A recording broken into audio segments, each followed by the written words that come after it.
Hey guys, Steven with NorCal Screen Print Supply, and here we have a Riley Hopkins 300 6-color 4-station screen printing press. Tell you a little bit about the press.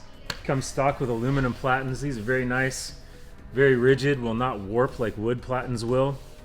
They won't come loose and mess up your registration and mess up your shirts, which does happen with wood Platens occasionally. They have very nice heavy-duty print heads.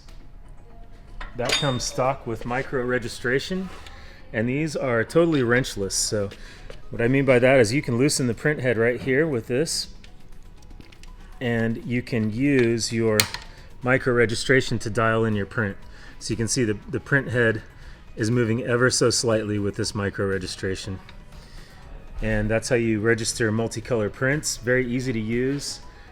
Also wrenchless off contact on this unit for setting your off contact, so your screen is not touching your platen but slightly off of your platen. That's how you want your screen to come down when you're printing.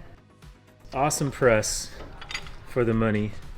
I would advise anyone getting into screen printing and wanting to start a screen printing shop to check out the Riley 300 line. It comes in 4-color 4-station, 6-color 4-station, 6-color 6-station, and 8-color 6-station, which are all excellent options for a print shop.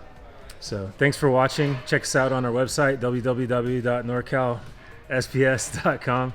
Give us a call with any questions, 916-534-8337, and thanks for watching.